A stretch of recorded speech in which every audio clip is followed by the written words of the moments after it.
Redução da testosterona associada à obesidade, MOSH, você já ouviu falar? Pode ser que sim, né? Mas muitas vezes você não sabe exatamente o porquê.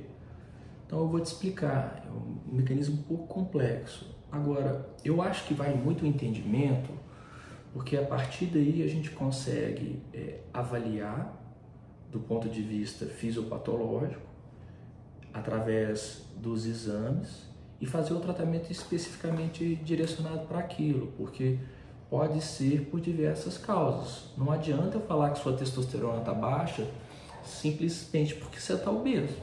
A gente tem mecanismo para entender o porquê. Então são algumas causas. Eu vou falar as causas e vou falar como é que a gente faz para poder identificar. Beleza?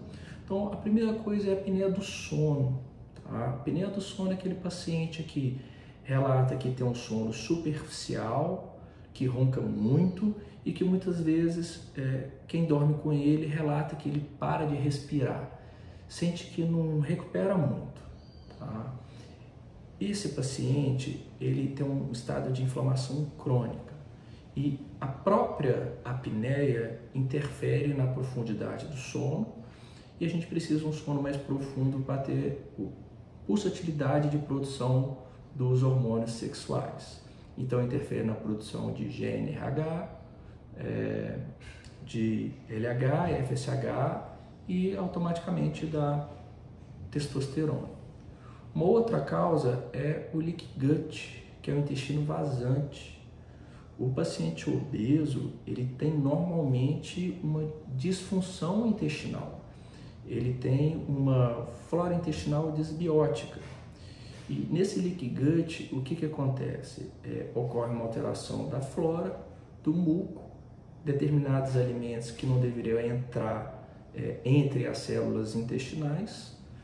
Aqui está um enterócito, o alimento deveria passar por entre eles, ocorre nessa inflamação a separação e determinados alimentos ou produtos como toxinas que não deveriam entrar acabam entrando e isso leva a uma inflamação do intestino. E essa inflamação vai levar ao que a gente chama de endotoxemia, que vai levar à disfunção da mitocôndria e automaticamente uma redução da produção de energia. E também vai levar a um processo de inflamação.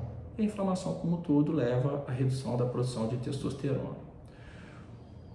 O aumento do tecido adiposo leva a um aumento da produção da enzima chamada aromatase. Tá?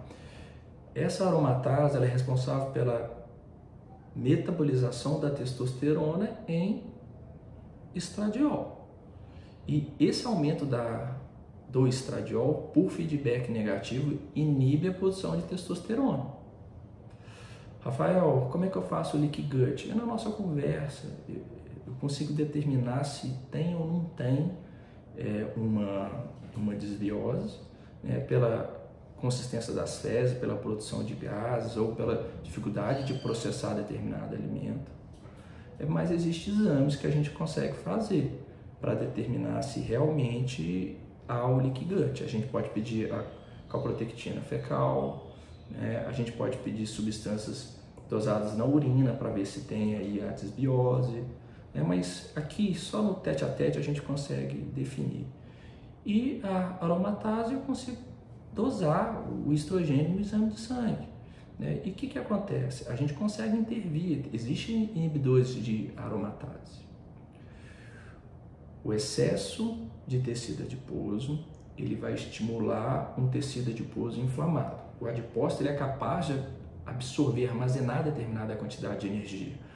Porém, a partir do momento que ele vai aumentando de tamanho, o centro dele tem uma dificuldade de se vascularizar.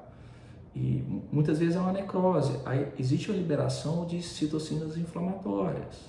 E nesse próprio tecido adiposo existe um aumento no enzima chamado lipase lipoproteica. Então ele recebe uma informação de, vamos armazenar mais. Além do mais, há uma redução da lipase hormônio sensível. Então fala, cara, vamos liberar menos. Então fica um tecido adiposo disposto para armazenar mais gordura. E onde é que você vai armazenar? já que você tem mais estrogênio e menos testosterona, você vai armazenar nas áreas específicas, essa parte interna do braço, nas mamas, muitas vezes no caso do homem, no flanco, no culote e na parte interna da coxa. O acúmulo de gordura no fígado vai levar a uma alteração da função hepática, que vai levar a resistência à insulina, vai levar a hiperinsulinemia, e resistência à insulina leva a dificuldade de metabolizar a glicose. Se essa glicose não vai para o tecido adiposo, se ele não vai para o tecido muscular, muitas vezes ele vai para o tecido adiposo. E hiperinsulinemia é como se fosse uma mensagem: opa, está na hora de armazenar energia. Então a gente não consegue emagrecer com insulina alta. E essa alteração hepática leva à redução do SHBG. O SHBG, ele é uma proteína que é responsável pelo transporte e armazenamento da testosterona. Então você vai ter uma testosterona no limite. Qualquer coisa, se você precisar de um pouquinho mais, você não tem.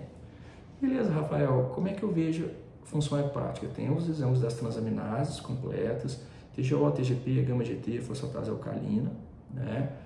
A gente consegue dosar a insulina, a gente dosa a glicose para avaliar se tem resistência à insulina, e eu doso o SHBG. Então, existem medicamentos ou fitoterápicos que atuam na resistência à insulina, na hiperinsulinemia e também no SHBG.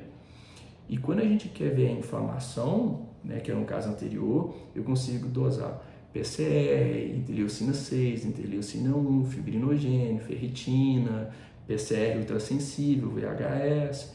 Então, você entende que existe a obesidade, existe um mecanismo, mas não adianta eu só falar que a sua testosterona está baixa, você é obeso. Eu preciso entender, porque é como se fosse uma orquestra metabólica, eu preciso interferir onde que eu preciso interferir, né? E é multifatorial, intervenções desde o intestino ao tecido adiposo, a inflamação, a mitocôndria, né?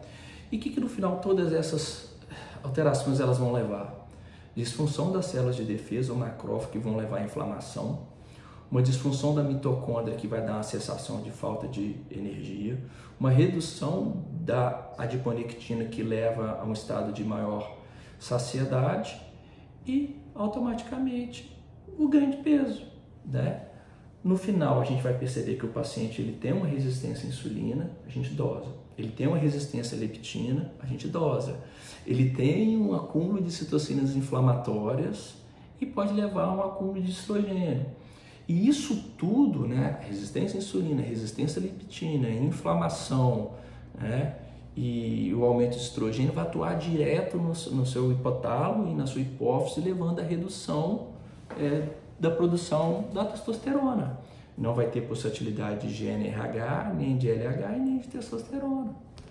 Mas isso a gente está falando de hipogonadismo, mas não é no homem só não, tá? Hipogonadismo na mulher também. A gente sabe que a mulher também ela pode ter deficiência de produção dos hormônios sexuais, que não é representado só pelo estrogênio, a gente vê muito aí pela anovulação, né?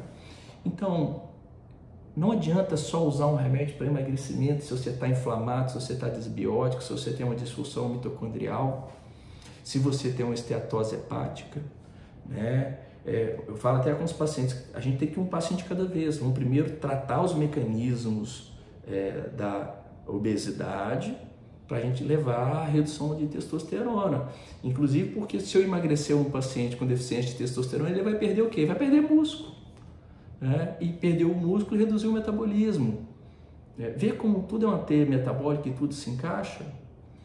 Gostou? Curte, compartilhe, deixa aqui a sua ideia, a sua opinião, que é muito importante para mim, e automaticamente vai me dar ânimo e disposição de fazer mais vídeos para você. Um grande abraço.